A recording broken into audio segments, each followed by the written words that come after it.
Hello everyone! Hello mga ka-jungle! For today's video ay i-share ko sa inyo ang mga pampaswerteng halaman. Pero actually, it's a specific plant. Isa lang na halaman na swerte, which is ang ating pomegranate plant or pomegranate tree. So itong halaman na ito, i-share ko sa inyo kung bakit siya maswerte when it comes to business, sa loob ng ating bahay at sa ating mga garden. Kung meron tayo nito sa ating mga tahanan. Kaya naman, tutok lamang po sa ating video kasi i-share ko sa inyo, i-discuss natin kung bakit siya maswerte at kung bakit siya mahalaga sa ating garden. So, ang ating mga pomegranate plants is doon talaga tumutubo sa mga country which is may malamig na klima.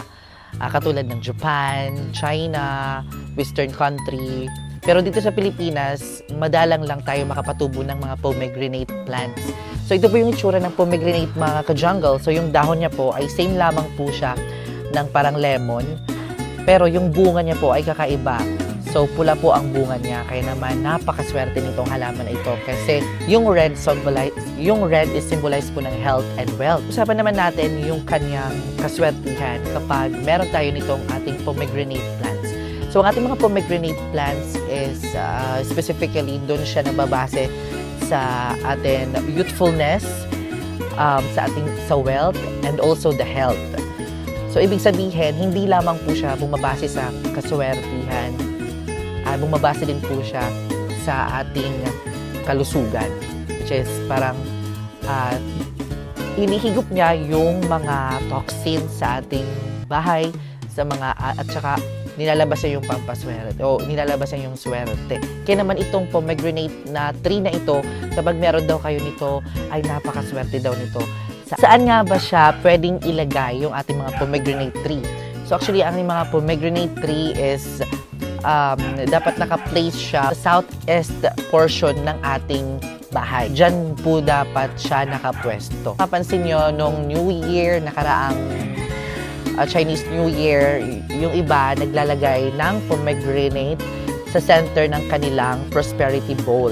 So, bakit po siya nilalagay sa center? Dahil siya po yung pinakamaswerte. So, yun mga ka-jungle, ang ating mga pomegranate na halaman. So, napakaswerte niya po.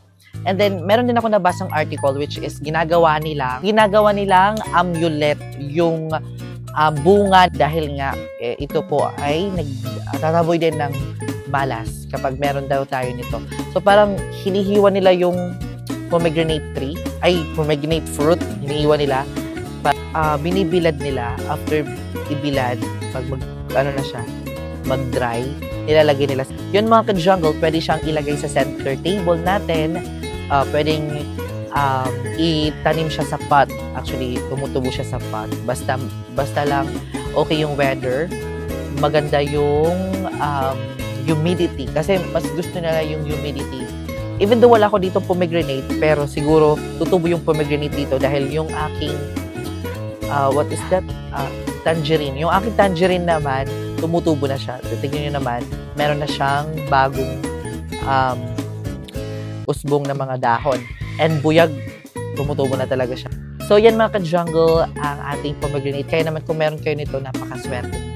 Yun yung ating halaman na pomegranate na pampaswerte. And I hope may natutunan kayo in today's video at nagustuhan mo ang ating topic for today. If you wanna know about pampaswerte, you can check out my playlist which is here. You can click it here and you can scroll it here sa aking YouTube channel. So, yan mga ka-jungle, maraming salamat sa panonood and don't forget to subscribe to my YouTube channel and follow my Facebook page, also my TikTok account, mga ka-jungle.